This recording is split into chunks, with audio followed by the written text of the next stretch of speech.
कानपुर में रहने वाला 40 साल का रमेश अपनी 38 साल की खूबसूरत पत्नी विमला और 19 साल की बेटी के साथ रहता था।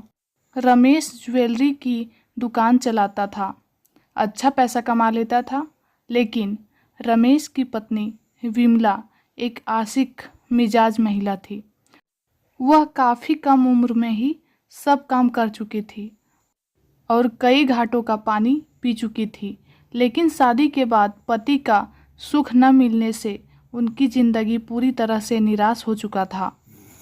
विमला चाहती थी उसका पति उसे खूब मज़े दे, लेकिन उसका पति रात को घर आता था और सीधे काम पर लग जाता था, फिर थोड़ी देर में उतर कर सो जाता।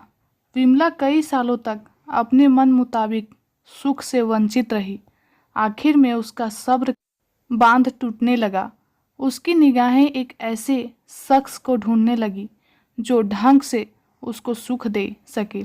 अचानक उसके दिमाग में ख्याल आया कि पड़ोस में रहने वाला इलेक्ट्रीशियन प्रमोद खूब मज़े दे सकता है, क्योंकि प्रमोद का पत्नी के साथ विवाद चल रहा था।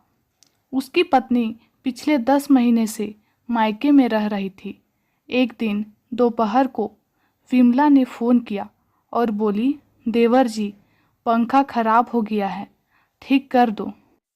प्रमोद प्लास पेचकस लेकर घर आया तो पंखा ठीक था।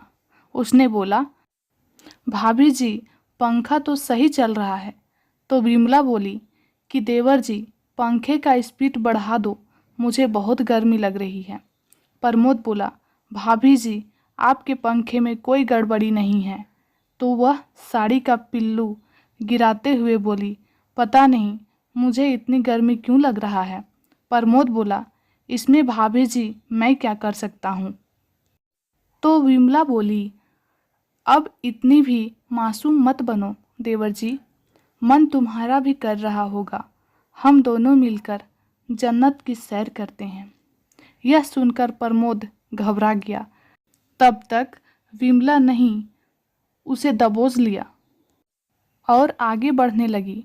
बेचारा प्रमोद भी बहुत दिन से पत्नी सुख के लिए तरस रहा था, इसलिए उसे तैयार होने में समय नहीं लगा और उसने बिना सोचे समझे विमला के आखिरी पड़ाव तक पहुंच गया। प्रमोद इस मामले में बहुत बड़ा खिलाड़ी था और ऐसी ज़बरदस्त मेहनत की कि विमला की नानी याद दिला दी। विमला छटपटा उठी, लेकिन वह भरपूर साथ दे रही थी और बहुत खुश थी। यह सिलसिला लगातार चलता रहा। प्रमोद की ताकत को देखकर विमला उस पर जान छिड़कने लगी।